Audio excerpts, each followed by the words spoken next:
Ini menarik sekali ya, karena Tirtokusumo bukan hanya seorang bupati, tetapi juga beliau adalah tercatat sebagai Ketua Budi Utomo yang pertama hasil pilihan Kongres di Jogja.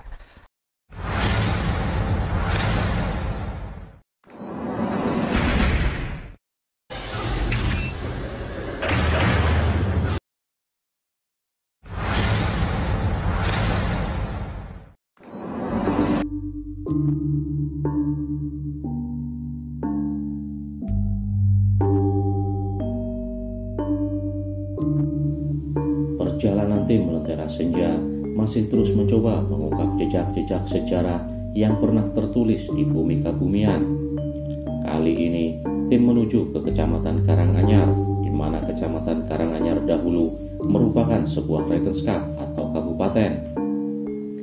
Perang Jawa yang berakhir pada tahun 1830 mengakibatkan semua administrasi lama mengalami perubahan nama, tidak terkecuali dengan wilayah Karanganyar yang masuk wilayah Bagelen dari tahun 1831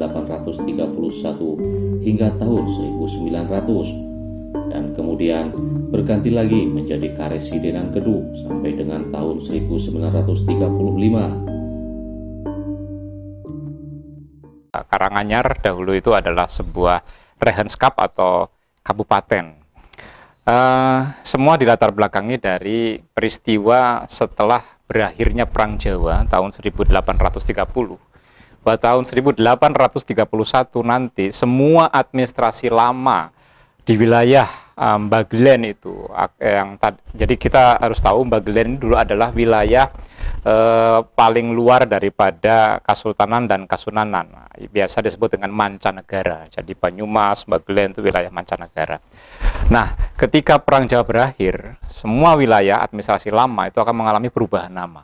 Semawung menjadi Kutoarjo, lalu Brengkelan menjadi Purworejo, dan nanti Panjer menjadi Kebumen, dan Remo Jatinegoro menjadi Karanganyar. Nah, karena kita akan berbicara tentang Karanganyar, maka kita harus tahu bahwa Karanganyar ini tahun 1831 ini sebagai sebuah administrasi baru itu menjadi wilayah dari bagian Karesidenan Bagelen dari tahun 1831 sampai tahun 1900. Nanti tahun 1900 itu akan berganti menjadi Karesidenan Kedu sampai tahun 1935. Dan yang menariknya adalah Karanganyar, Kabupaten Karanganyar atau Regenskap Karanganyar dari tahun 1928 sampai tahun 1931 pernah menjadi wilayah Karesidenan Banyumas Selatan atau Zaid Banyumas dari tahun 1928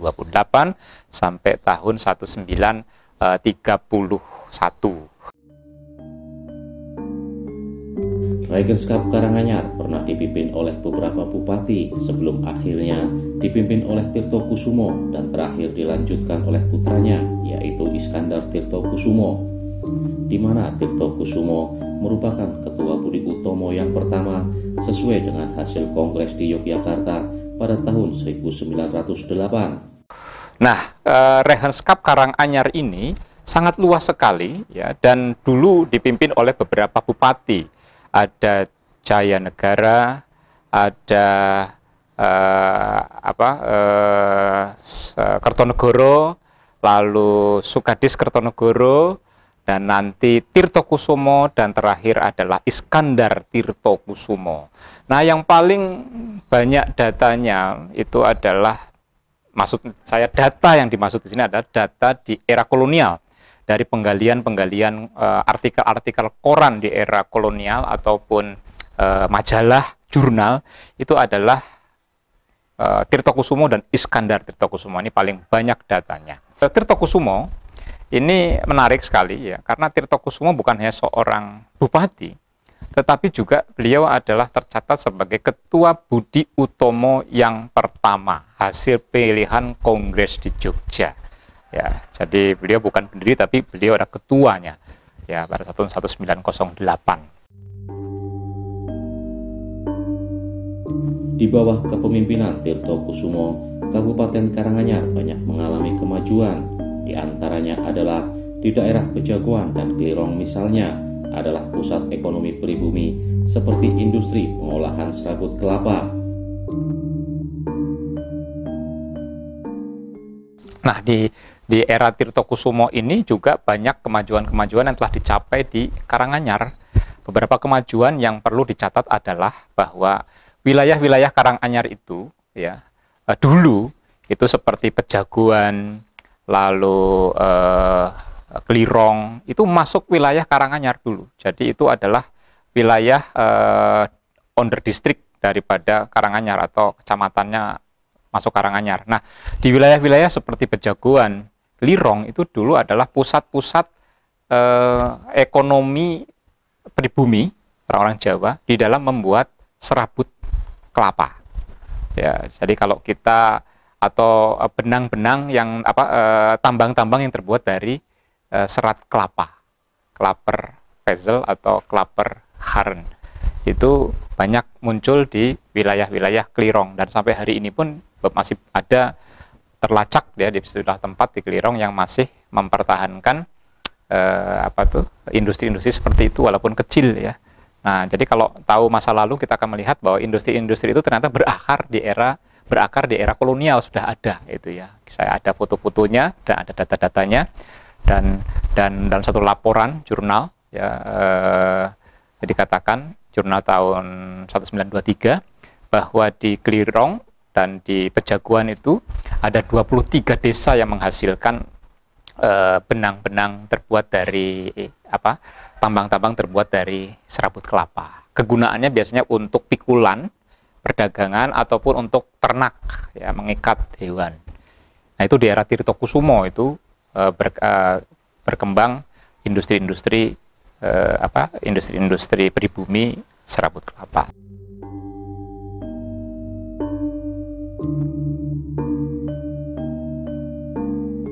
Pada tahun 1912 hingga 1935, kepemimpinan Tirtokusumo dilanjutkan oleh putranya, yaitu Iskandar Tirtokusumo. Di era kepemimpinan Iskandar Tirtokusumo, pada tahun 1919 mendirikan sebuah usaha kesehatan, dan kemudian pada tahun 1921 mendirikan sebuah rumah sakit yang diberi nama Nirmolo. Dan saat ini Rumah Sakit Nirmolo beralih menjadi Puskesmas Karanganyar. Ya, Iskandar Tirtokusumo ini nanti memerintah menjabat menjadi bupati. Ya, beliau ini putranya Tirtokusumo. Nah, beliau menjabat dari tahun 1912 sampai 1935. Nah, ini beliau tentang Iskandar Tirtokusumo. Nah, kalau Tirtokusumo tadi mengembangkan industri-industri pribumi seperti serabut kelapa, di era Iskandar Tirtokusumo beliau meneruskan lagi juga pekerjaan ayahnya, tetapi lebih baik lagi ya. Termasuk beliau nanti pada tahun 1919 itu mendirikan sebuah usaha kesehatan ya bernama Nirmolo, dan nanti tahun 1921 kalau tidak salah itu didirikan rumah sakit Nirmolo, Sikahais Nirmolo. Nah, Sikahais Nirmolo ini nanti setelah kemerdekaan ini atau sekarang ini akan menjadi Puskesmas Karanganyar. Pada saat Kabupaten Karanganyar dipimpin oleh Iskandar Tirtokusumo dari tahun 1912 sampai dengan 1935, Kabupaten Kebumen pada saat itu dipimpin oleh Arung Pinang VII atau Maliki Suryo Miharjo yang memimpin Kabupaten Kebumen pada tahun 1909 hingga 1935. Ketika Bupati Iskandar Tirtokusumo memerintah dari tahun 1912 sampai 1935 itu, kabupaten di tetangganya yaitu Kabupaten Kebumen pada waktu itu diperintah oleh Arung Pinang VII. Itu gelar ya. Nama aslinya adalah Maliki Suryo Miharjo. Nah, beliau Maliki Suryo Miharjo atau Arung Pinang VII memerintah dari tahun 1909 sampai tahun 1935. Nanti Arung Pinang VIII, adiknya adiknya Harumindang VII yang akan menggantikan sampai tahun 1942 ketika Jepang datang masuk ke wilayah-wilayah kota Kebumen. Nah, jadi ketika Iskandar Tirtokusumo itu berkarya sebagai bupati di Karanganyar, di kabupaten sebelahnya yaitu Kabupaten Kebumen diperintah oleh Arung Bintang VII atau Maliki Suryo Miharjo. Pada Desember 1935, Kabupaten Karanganyar resmi dihapuskan dan pada tanggal 1 Januari 1936, Kabupaten Karanganyar resmi bergabung dengan Kabupaten Kebumen. Dulu saya menganggap 1 Januari itu adalah hari ulang tahun ya. Kita semua juga dulu mengetahui 1 Januari ulang tahun, tapi ternyata itu adalah kalau dilacak secara historis 1 Januari itu kan maksudnya hari ketika Karanganyar sebagai kabupaten itu digabungkan dengan Kebumen tahun 1936. Karena Desember 1935 itu Karanganyar itu resmi dihapuskan ya. Dan itu diatur dalam sebuah Stadblad ya. Ini Stadbladnya itu saya mencatat ya. Stadblad nomor 629 tahun 1935 itu penghapusan. Sedangkan Stadblad nomor 62 tahun 1936 itu Stadblad mengatur penggabungan Karanganyar ke Kabupaten Kebumen. Nah, ini yang menarik adalah tidak banyak yang mengetahui kenapa kok digabungkan. Nah, ini kan harusnya pertanyaan menarik. Kenapa kok digabungkan padahal kabupaten itu sangat luas dan bahkan lebih luas dari Kebumen. Loh, kenapa kok bisa saya katakan lebih luas dari Kebumen? Memang kalau melihat petanya itu memang lebih luas. Wilayah Karanganyar itu seperti Karangbolong itu dulu masuk wilayah Karanganyar. Bahkan Petanahan pun masuk Karanganyar. Pejagoan itu masuk Karanganyar. Nah, susunan penduduk pada waktu itu adalah terdiri dari orang Eropa, ya orang Belanda, orang Jawa, dan orang Tionghoa, serta sisanya timur asing. Itu bisa orang Arab atau macam-macam ya. Dan komposisi yang terbesar penyusun kota tetap orang pribumi atau orang Jawa. Kedua orang Eropa, kedua orang Tionghoa, ketiga orang Eropa malah ya. Walaupun Eropa atau Belanda berkuasa, tapi komposisi penduduknya tidak banyak ya, tidak banyak ya.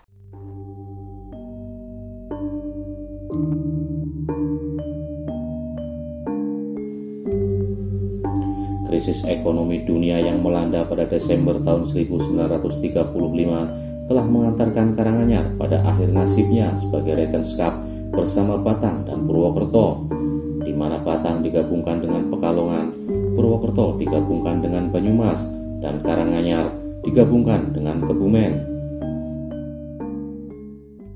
Karanganyar dihapuskan sebagai kabupaten itu latar belakangnya adalah peristiwa Malaise atau krisis ekonomi dunia yang melanda dunia, dan itu membawa satu dampak yang luar biasa bukan hanya kepada ekonomi negara-negara tetapi juga administrasi pemerintahan gitu loh. Nah, tahun 1935 itu sebenarnya ada 3 Regenskap atau 3 kabupaten yang mengalami penghapusan, yaitu Purwokerto, Batang, dan Karanganyar. Tahun 1933 sebelumnya juga sudah ada 3 kabupaten yang dihapus, ya salah satunya adalah Kutoarjo. Nah, kenapa dihapus? Itu tadi. Jadi pemerintahan Belanda harus meringkas atau harus membuat anggaran seminimalisir mungkin untuk mengurangi beban, sehingga risikonya adalah sejumlah administrasi kabupaten harus dihapus dan digabungkan. Karena krisis ekonomi ini luar biasa dampaknya ya. Jadi sejumlah pabrik mengalami gulung tikar, baik itu pabrik gula, pabrik minyak juga mengalami goncangan-goncangan ya. Dan juga termasuk wilayah pemerintahan. Administrasi pemerintah mengalami goncangan. Nah, akhirnya tahun 1935 diputuskan untuk dihapus. Sebelumnya di tahun 35 itu, sebelum tahun 35 sudah terjadi perdebatan itu. Kalau saya nanti tampilkan beberapa koran yang memuat perdebatan atau ketidaksetujuan anggota kabupaten terhadap penghapusan. Itu terjadi semacam perdebatan ya di di DPRD-nya itu istilahnya itu ya, di Volksraad-nya itu maaf bukan Volksraad ya, jadi Regenskaprat ya, jadi semacam dewan kabupaten itu jadi perdebatan yang luar biasa dulu. Banyak yang marah, kecewa dan tidak setuju bahwa Karanganyar dihapus ya, karena potensi ekonomi kami dari pengunduhan walet juga besar ya, atau secara historis kami juga tua gitu. Itu kurang lebih seperti itu. Jadi intinya adalah penghapusan ini bukan dalam rangka perluasan, tapi akibat krisis ekonomi yang melanda Jawa juga, dan pemerintahan Hindia Belanda harus memangkas anggaran pemerintahan sehingga sejumlah kabupaten harus dihapus dan digabungkan menjadi satu. Pada tahun 1915 di Kabupaten Kebumen dibangun Rumah Sakit Panjuru, maka di tahun 1920 di Kabupaten Karanganyar di bawah kepemimpinan Iskandar Tirtokusumo dibangun sebuah rumah sakit yang diberi nama Nirmolo.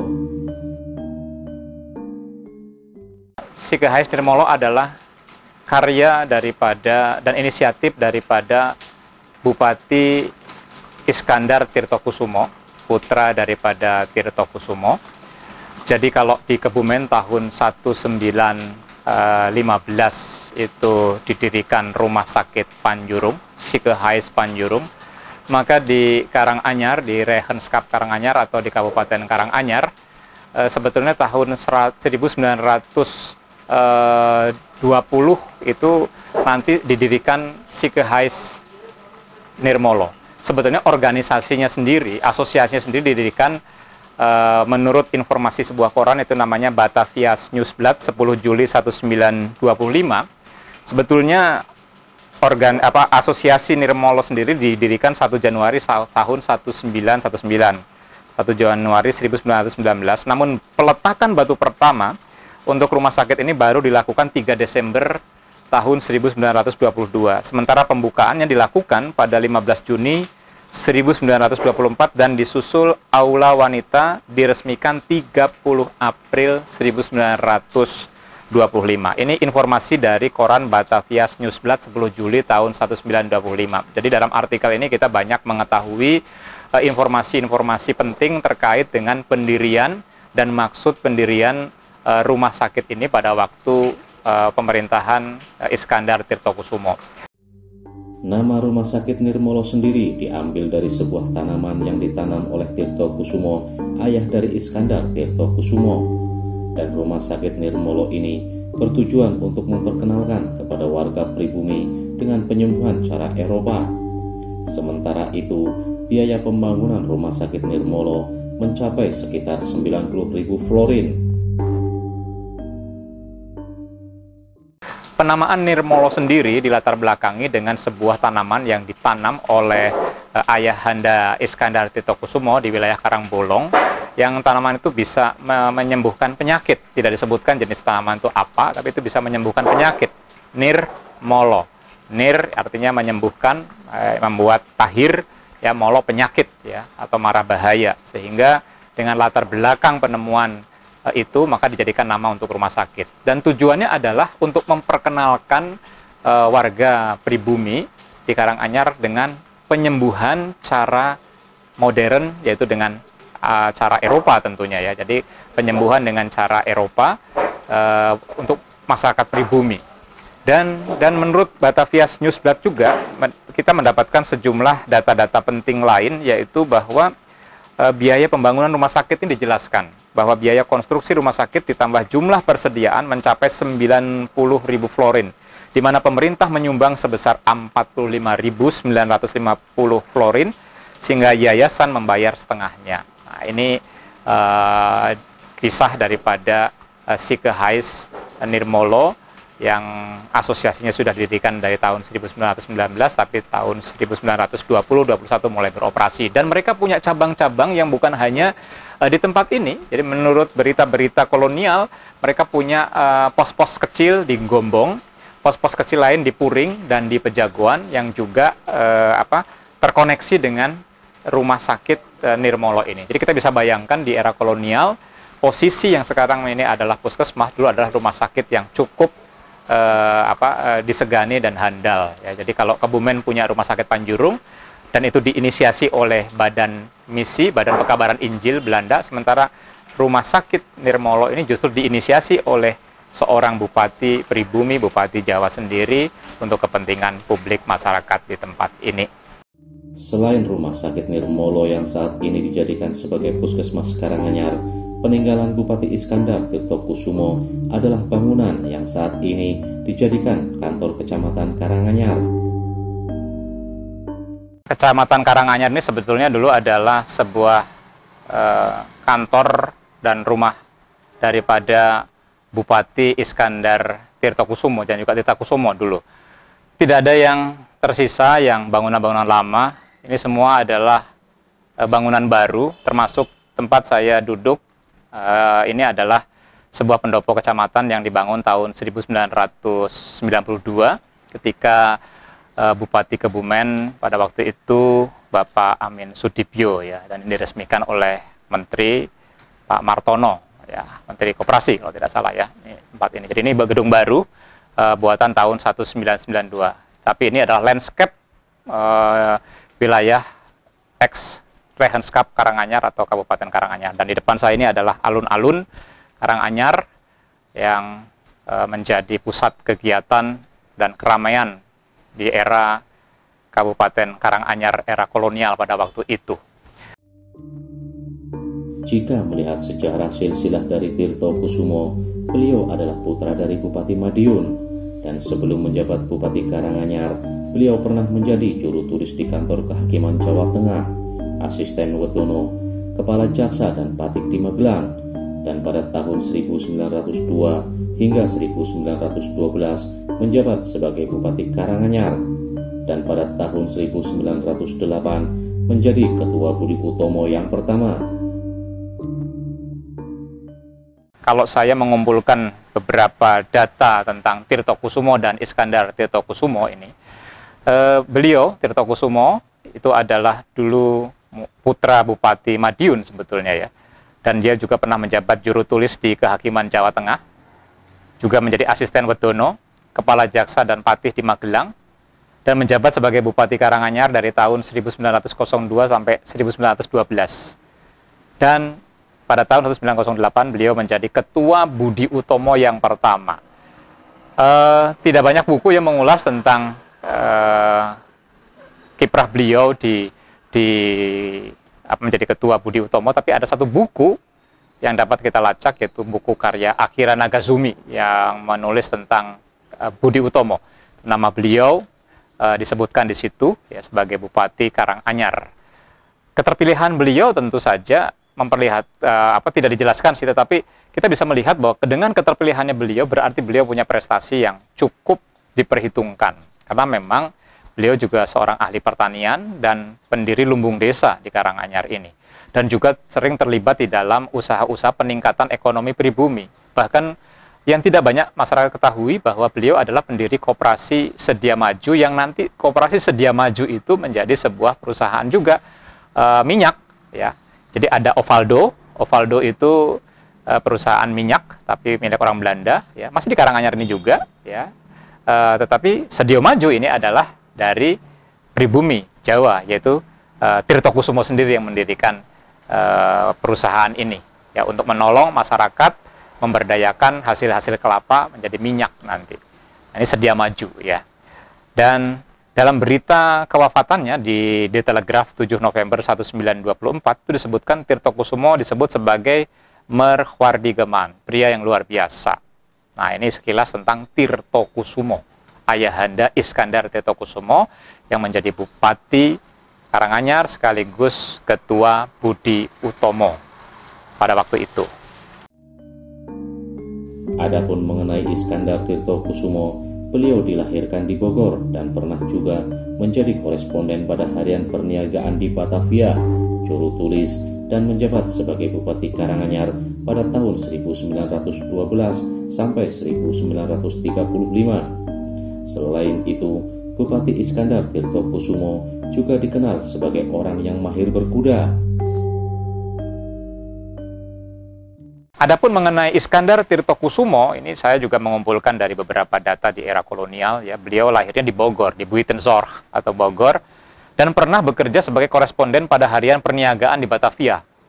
Pernah juga bekerja di pengawas di Algemene Rekenkamer, juru tulis di Afdelingstad dan Forsteden, ya, Mester Cornelis, atau sekarang Jatinegara, ya, dan menjabat sebagai Bupati Karanganyar tahun 1912 sampai 1935. Nah, sebagai bentuk penghargaan atas jasanya, ia pertama kali dianugerahi gelar Aryo pada tahun 1924, dan kemudian menyandang gelar Adipati pada tahun 1927, dan menerima songsong emas, ya, payung emas, yaitu sebagai lambang kehormatan. Jadi setiap bupati pada waktu punya songsong, punya payung emas pada tahun 1931. Dan yang menarik adalah dari Bupati Iskandar Tirtokusumo, ya, selain beliau adalah pendiri rumah sakit atau Sike Hais Dirmolo, dia juga adalah ahli menunggang kuda dan mahir berkuda. Dan di Karanganyar ini dulu adalah pusat atau tempat juga lomba pacuan berkuda. Ya, dan Bupati Iskandar Tirtokusumo mahir bermain pacuan kuda. Ada cerita menarik di sisi lain di era kepemimpinan Iskandar Tirtokusumo, di mana ada orang bernama Ahmad Karyo dari desa Karangkemiri mengamuk tanpa alasan yang jelas di sekitaran rumah atau kantor Bupati Iskandar Tirtokusumo, hingga akhirnya bisa dilumpuhkan oleh Tirtokusumo, ayah dari Iskandar Tirtokusumo. Nah, sisi lain yang menarik dari Karanganyar di lokasi ini adalah saya membaca dari sebuah berita koran Batavias Newsblad 27 April 1917 tentang sebuah peristiwa yang terjadi pada 28 Maret tahun 1917 di lokasi ini, yaitu di mana ada seorang bernama Ahmad Karyo. Jadi Ahmad Karyo ini adalah sehari-harinya bekerja sebagai tukang kayu, juga pandai besi, ya, yang mampu memperbaiki dokar. Dia di Desa Panjatan, tapi tinggalnya beliau di Karangkemiri. Ada kejadian bahwa pada Maret 1917 ini Ahmad Karyo mengamuk di kawasan kabupaten ini, ya.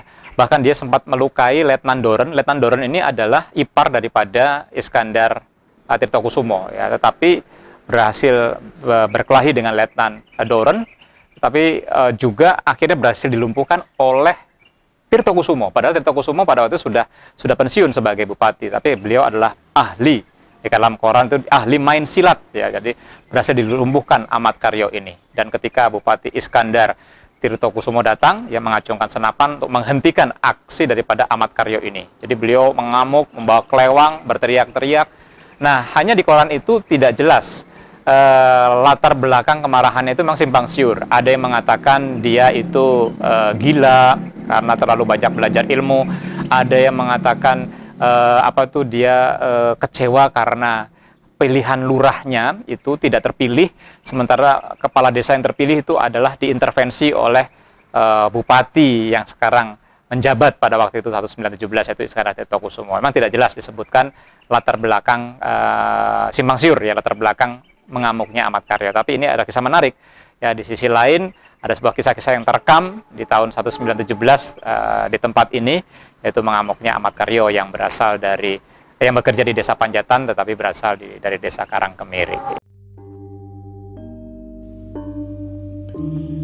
Banyak sekali prestasi yang diraih oleh Tirtokusumo dan Iskandar Tirtokusumo, hingga pada akhirnya pada tahun 1924 sebuah berita mengabarkan meninggalnya mantan Bupati Karanganyar, beliau Raden Adipati Aryo Tirtokusumo, meninggal dunia dan dikebumikan di Desa Karangkemiri yang sekarang masuk ke dalam wilayah Kecamatan Karanganyar.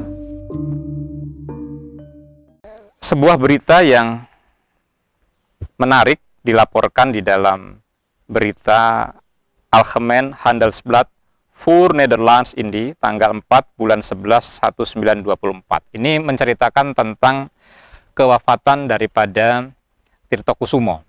Jadi kebetulan hari ini adalah bulan 11, ya, bulan November, dan beliau juga wafat pada bulan November tahun 1924. Dikatakan di dalam koran tersebut bahwa Kamis malam mantan Bupati Karanganyar Raden Adipati Aryo Tirtokusumo meninggal dengan tenang setelah lama sakit. dari mulut ke mulut, dari desa ke desa, dan dari tempat ke tempat, dari kota ke kota, di dalam dan luar kabupaten, berita duka cita itu tersebar diam-diam dan penuh hormat kepada yang sudah tertidur. Dan digambarkan di koran itu juga, ya, pada waktu itu Tirtokusumo ketika dikebumikan itu banyak sekali yang melayat, ya. Saya ingin membaca saja, selain Bupati Kebumen pada waktu itu juga ada beberapa pejabat lain yang datang dan disebutkan di sini, ya. Saya ingin sebutkan saja di sini beberapa, yaitu ada Presiden Kedu, yaitu Van der Yach, dan juga beberapa pejabat lain dari kabupaten. Ada 5 bupati wilayah Kedu, ya, juga ada controller Karanganyar dan sejumlah orang Eropa serta pengusaha-pengusaha etnis Tionghoa. Di komplek pemakaman Tirtokusumo juga terdapat makam putranya, yaitu Iskandar Tirtokusumo, yang meninggal pada bulan November tahun 1967. Dan pada saat prosesi pemakaman hadir juga pejabat Presiden Republik Indonesia, yaitu Haji Muhammad Soeharto. Di sini juga bukan hanya ada makam Tirtokusumo, tapi juga ada Iskandar Tirtokusumo. Nah, Iskandar Tirtokusumo ini menghabiskan waktunya di Jakarta sampai tahun 1967 ketika beliau wafat dipanggil pulang oleh Yang Maha Kuasa, ya, tertabrak oleh sebuah kendaraan,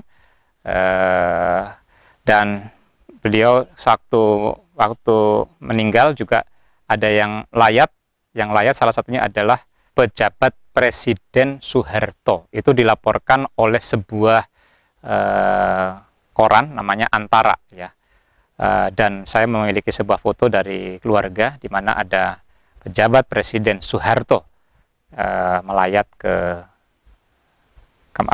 tempat duka di mana Tirtokusumo pada waktu itu dirawat oleh keluarganya.